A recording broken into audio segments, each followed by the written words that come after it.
तो रास्ते में बहुत सुंदर एक विचार आया भोले बाबा के मन में।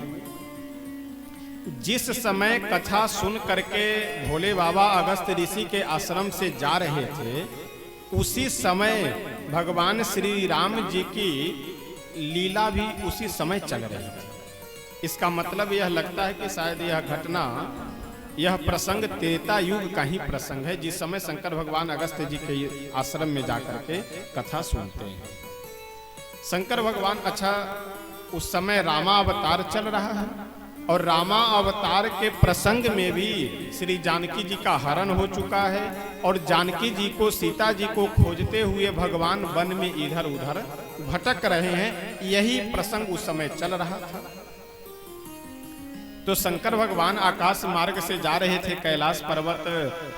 रास्ते में सोचे कि यदि हम जा करके प्रभु का दर्शन करते हैं, प्रभु को प्रणाम करते हैं, तो फिर प्रभु का भेद रहस्य खुल जाएगा।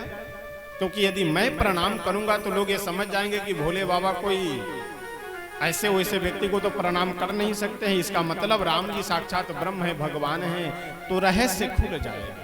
और यदि जा करके हम प्रणाम न करें, दर्शन न करें, तो फिर मेरे मन में पछतावा बना रहेगा कि बताओ, रास्ते से जा रहे थे, भगवान उस समय विराजमान थे, जिनकी कथा सुन करके जा रहे हैं वही लीला कर रहे हैं, तो मन में पछतावा बना रहेगा। बहुत सोचने विचारने के बाद भोले बाबा एक निर्णय लिए कि ऐसा है, कुछ बातचीत हम नहीं करेंगे, तुरंत जाएंगे और जा करके प्रणाम करेंगे और प्रणाम करके फिर तत्काल वहां से चल देंगे।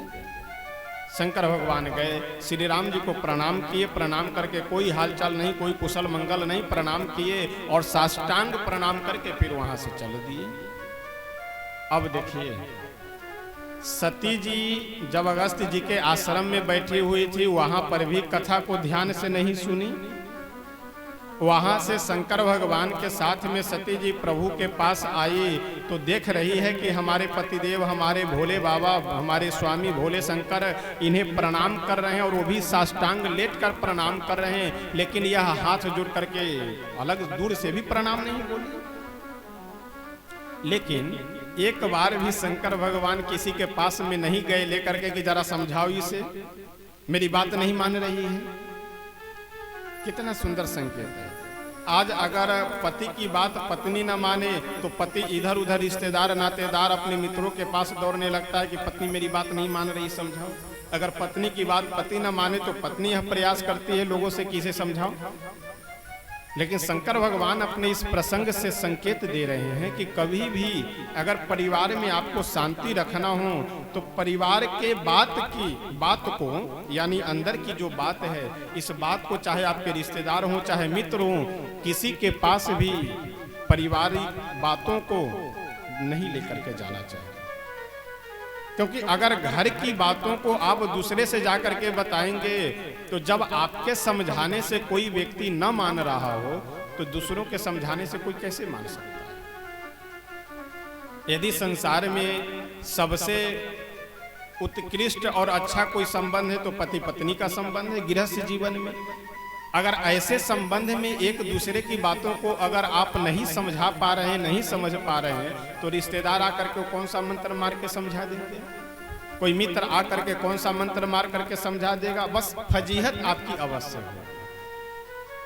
बदनामी अवश्य हो। इसलिए शंकर भगवान किसी को बुलाने नहीं जाते हैं कि चलो चलो चलो मेरी बात नहीं मान रही, चल करके समझाओ। स्वयं समझाने का प्रयास करते हैं और कहते हैं कि देवी सती मुनि धीर जोगी सिद्ध संतत विमल मन जहि ध्यावहि, कही निगम नेति पुराण आगम जासु कीरति गावहि, सोई राम व्यापक ब्रह्म भुवन निकाय पति माया धनी, अवतरेउ अपने भगत हित निज तंत्र नित रघुकुल मनि। सती जी बार बार यह सोच करके परेशान हैं कि यदि राम जी जिनको प्रणाम करने के लिए हमारे स्वामी अभी गए थे और साष्टांग लेट करके प्रणाम किए हैं, वह यदि राम जी भगवान हैं तो क्या उन्हें इतना भी पता नहीं है कि मेरी पत्नी को कौन हरण कर ले गया और मेरी पत्नी कहाँ है? और यदि उन्हें इस बात की जानकारी नहीं है कि मेरी पत्नी कहाँ है, कौन हरण करके ले गया है, तो फिर काहे का भगवान? और यदि भगवान नहीं है तो हमारे स्वामी जाकर प्रणाम क्यों किए हैं? दोनों समस्याएं, बातें उलझी हुई है।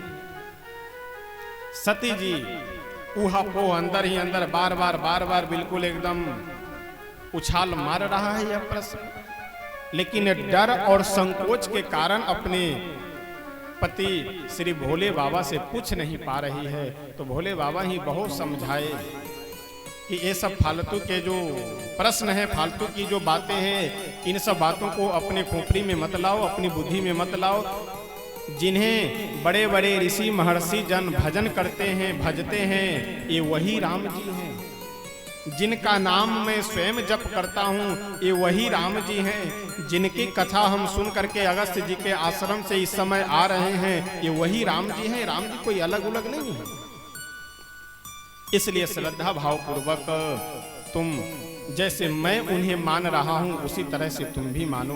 बार बार समझाने के बाद भी जब सती जी शंकर भगवान के बातों पे विश्वास नहीं की, उनके बातों को नहीं मानी, तो अंत में भोले बाबा एक बात कहते हुए चुप हो।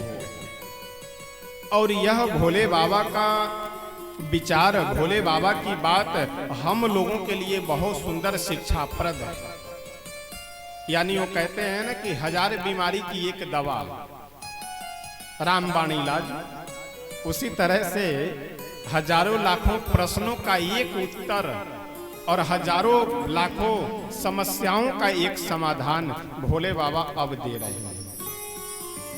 यदि आप कर्म कर रहे हैं, यदि आप कोई कार्य कर रहे हैं, उसमें किसी तरह की विघ्न बाधा अथवा नहीं वह कार्य पूरा हो पा रहा हो, उस समय क्या करना चाहिए? यदि परिवार का कोई सदस्य है, बार बार समझाने से भी यदि वह न मान रहा हो, तो क्या करना चाहिए? जीवन में ऐसी समस्याएं आ जाए, ऐसी विकट परिस्थिति आ जाए, जिस परिस्थिति में आप यह निर्णय न ले पा रहे हो कि हम क्या करें क्या न करें, उस समय क्या करना चाहिए? श्री भोले बाबा हमारे बहुत सुंदर अपने मन में विचार किए और हम लोगों को यह मार्गदर्शन दे रहे हैं। होए ही सोए जो राम रचिया, होए सोई जो राम रचिया, होई सोई जो राम रच राखा, होए सोई जो राम रचिया, ओ कर तर्क बढ़ावे कर तर्क बढ़ावे साखा, ओ कर तर्क बढ़ावे साखा, ओ कर तर्क बढ़ावे साखा, ओ कर तर्क बढ़ावे साखा, ओ कर तर्क बढ़ावे साखा। हमारे भोले बाबा क्या कहते हैं कि हो ही सोई जो राम रचि राखा, को करी तर्क बढ़ावे साखा। जब आपको कोई रास्ता, कोई मार्ग न मिल पाए, हमें आपको किसी को भी जब यह न समझ में आए कि हमें क्या करना चाहिए क्या नहीं करना चाहिए, तो उसके बाद फिर आप भगवान पे छोड़ दें। अब जैसा वो विचार करेंगे, जैसा करेंगे, वही हमें अब स्वीकार है। बहुत ज्यादा अपनी बुद्धि को लगाने की या बुद्धि को प्रयोग करने की आवश्यकता नहीं। आज वर्तमान समय में जो डिप्रेशन की बीमारी है, वो डिप्रेशन की बीमारी का समझिए इलाज भी यही है, यह चौपाई है उस डिप्रेशन की बीमारी की दवा भी। एक बार कहीं एक देख रहे थे कि भारतवर्ष में अपने केवल 20 करोड़ लोग डिप्रेशन के शिकार हैं। यानी हर 7 लोगों में एक आदमी डिप्रेशन से ग्रस्त है, चिंता से ग्रस्त है। और बहुत सारे परिवारों में आप जा करके देखिए, न पैसे की कमी, न आदमी की कमी, न ऐश्वर्य की कमी, न कीर्ति की कमी, किसी भी बात की कमी नहीं है, लेकिन फिर भी उन्हें नींद नहीं आ रही है। फिर भी उन्हें सही से 2-3 रोटी भी नहीं खा पा रहे हैं, भोजन नहीं पच रहा है। कोई कमी नहीं है, न खाने की कमी, न धन की कमी, न व्यवस्था की कमी, न रहने की कोई कमी नहीं है। लेकिन फिर भी आज से आप लगभग 30-40 वर्ष पहले यदि चले जाइए तो जितने समाज में गांव हो चाहे कहीं हर जगह पे समाज में जितनी वस्तुओं का अभाव था, आज लगभग हर व्यक्ति संपन्न है। अब रही बात परेशानी, तो परेशानी तो अलग का विषय है। अब हम लोगों का हम लोगों की जो महत्वाकांक्षा है, उस महत्वाकांक्षा को हम लोग इतना बढ़ा लिए हुए हैं कि 24 घंटे दौड़ने के बाद करने के बाद भी पूरा नहीं हो पाता है। पॉकेट में 10,000 रुपए और 2 लाख का मकान बनवा लिए, तो अब 1,90,000 की व्यवस्था करने के लिए तो बेचैन होना पड़ेगा। हम लोगों की दुर्दशा यही है। बाकी पुराने समय में आधे गांव में जितने लोग रहते थे, आधे परिवार के पास में खाने के लिए भोजन नहीं होता था, लेकिन फिर भी गांव में समाज में लोगों में शांति होती थी। कोई डिप्रेशन का शिकार नहीं होता था, कोई चिंताग्रस्त नहीं होता था। और आज कहीं पर भी गरीब से गरीब के घर में भी अगर आप चले जाइए तो खाने पीने की तो समस्या नहीं ही है। अगर सही से कहीं जाकर के व्यक्ति परिश्रम करे तो न ज्यादा तो 250-300 रुपए, 350 तो मिल ही सकता है दिन भर में। लेकिन इतनी व्यवस्थाएं होने के बाद, इतनी सुविधाएं होने के बाद, धन भी होने के बाद आज हम लोग डिप्रेशन के शिकार होते जा रहे हैं। इसका कारण यही है कि सभी बातों को हम अपने ऊपर लेकर के रखते हैं। लेकिन शंकर भगवान मानो यह हम लोगों की बहुत सुंदर, हम लोगों को एक दवा दे रहे हैं कि यदि यह दवा का सेवन हम आप करते रहेंगे तो कभी चिंता या डिप्रेशन के शिकार नहीं होंगे। कौन से दवा? कि हो ही सोई जो राम रचि राखा, को करी तर्क बढ़ावे शाखा। जब बात समझ में ना आए तो भगवान के ऊपर हम छोड़ दें।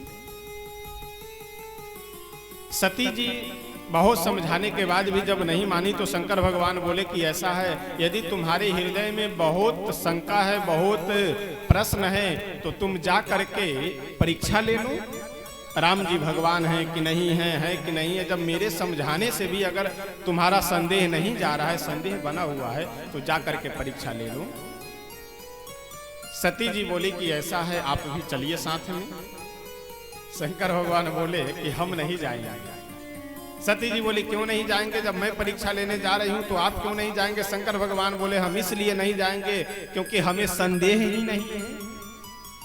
अब जैसे पत्नी बीमार हो और डॉक्टर साहब अगर पत्नी को दवा दे दे खाने के लिए, और पत्नी अपने पति से कहे कि नहीं ले तुम भी दवा खाओ।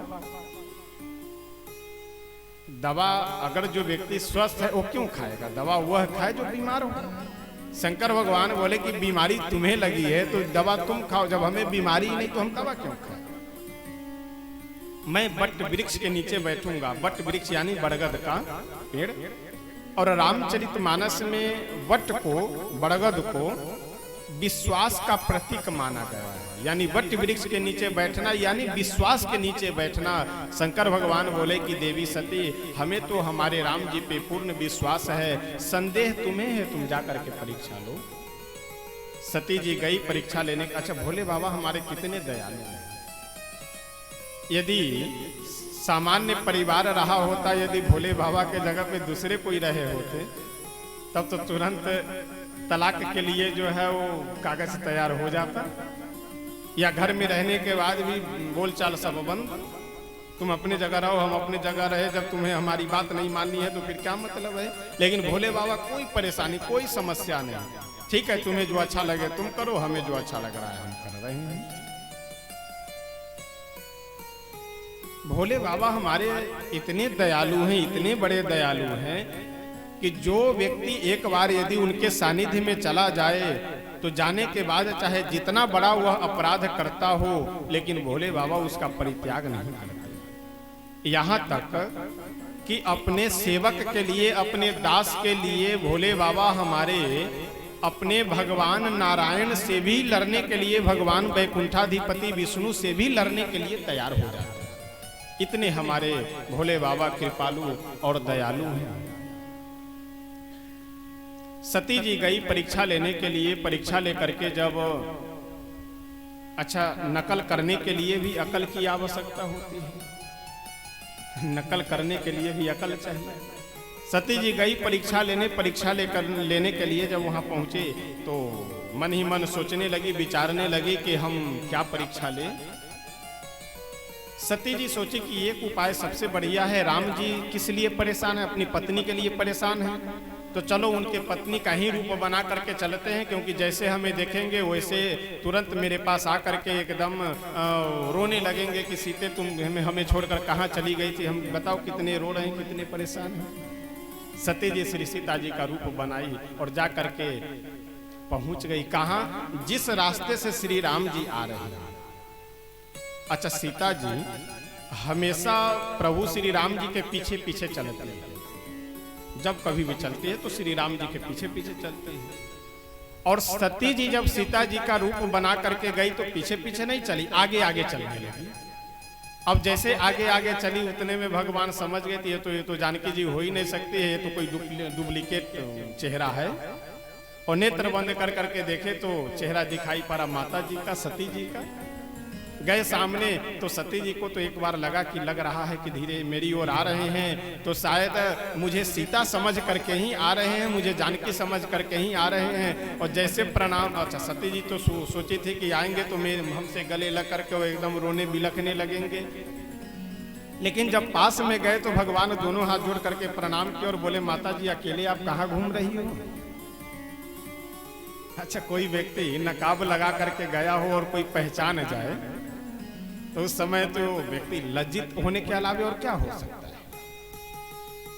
सती जी तो अब एक बार ये सोचे कि अब हम अपने सती के रूप में रहे चले जाएं या सीता जी के ही रूप में बने रहे, क्योंकि भेद तो हमारा खुल गया।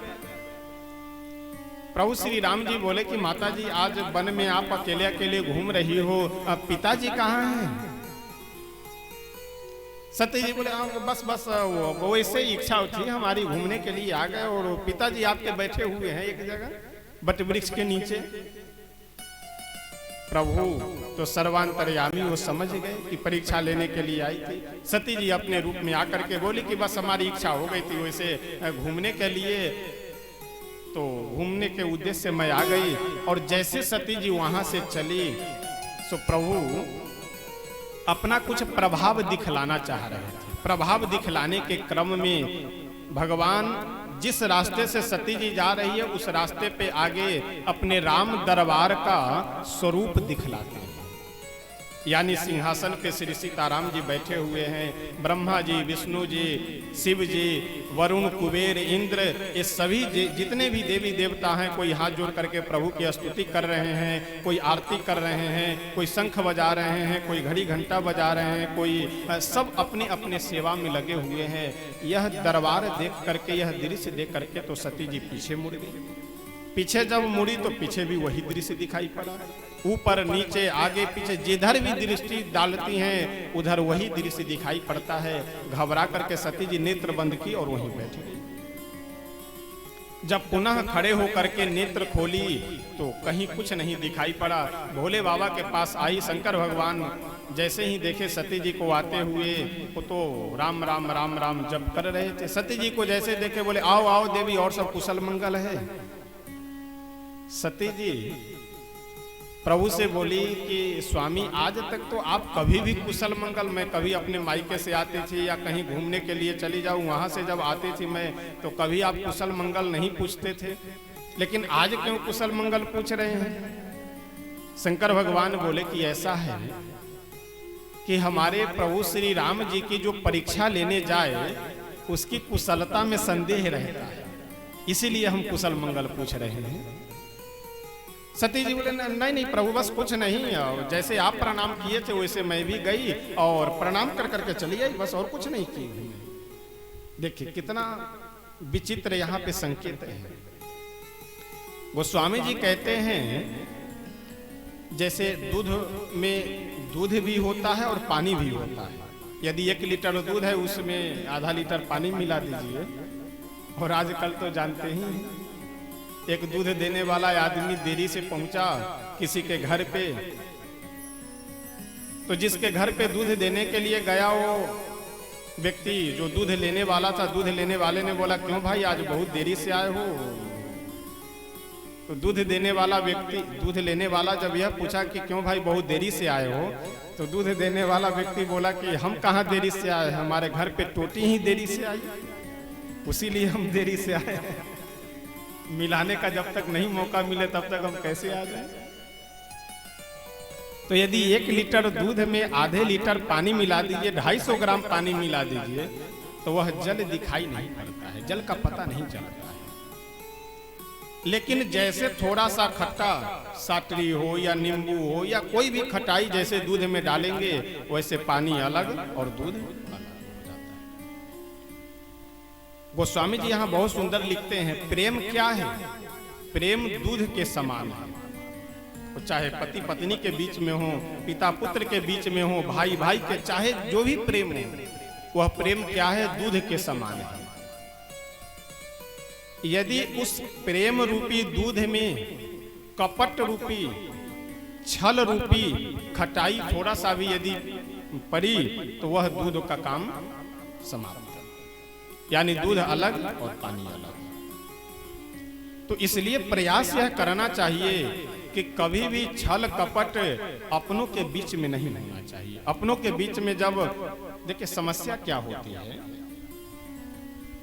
यदि 3 भाई हैं, तीनों भाई अपने अपने कमरे में बैठ करके भोजन कर रहे हों, तो एक भाई दूसरे भाई के विषय में यह सोचता है कि देखो खूब वह कमरे में बैठ करके बढ़िया वो रसगुल्ला खा रहा होगा, वह इस चाहे भले ही एक भोजन कर रहा होती, लेकिन फिर भी जब पारदर्शिता समाप्त होती है तो केवल शंका और केवल वो कहते हैं ना कि संबंध कोई भी किसी गलती से नहीं, गलत फहमी से संबंध समाप्त होता है। कोई भी संबंध यदि गलती हो जाए तो गलती की क्षमा मांग लिया जाए कि ठीक है हमसे गलती हो गई है, आज के बाद में नहीं करेंगे ऐसा। तो संबंध टूट नहीं सकता है। कभी भी संबंध टूटता है, चाहे भाई भाई का हो, मित्र मित्र का हो, पति पत्नी का हो, कोई भी संबंध तब टूटता है जब गलत फहमी अर्थात गलत धारणा हम अपने हृदय में रख लेते हैं। कोई आकर के बता दिया कि तुम्हारा भाई तो तुम्हारे विषय में ऐसा ऐसा बोल रहा था, अब हम पकड़ लिए उसी बात को, पूछे नहीं कि तुम बोले हो कि नहीं बोले हो।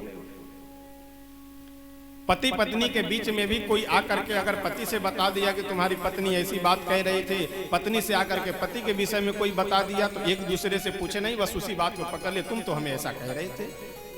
तो इसीलिए संबंध समाप्त हो जाता है। तो एक देहाती कहावत है ना कि कौवा कान लेकर के अगर भाग रहा हो, कोई आदमी आपसे यह कहे कि देखो देखो तुम्हारा कान कौवा लेकर के जा रहा है, तो बुद्धिमानी क्या है?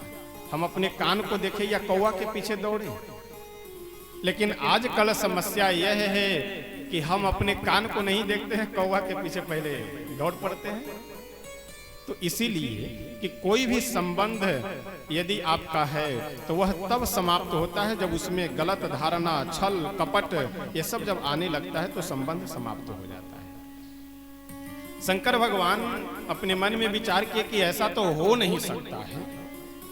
यदि मेरे समझाने से, और समझाने से ही नहीं बार बार समझाने से भी अगर सती जी का संदेह नहीं दूर हुआ, तो केवल वहां एक बार जाने मात्र से संदेह कैसे दूर हो सकता है?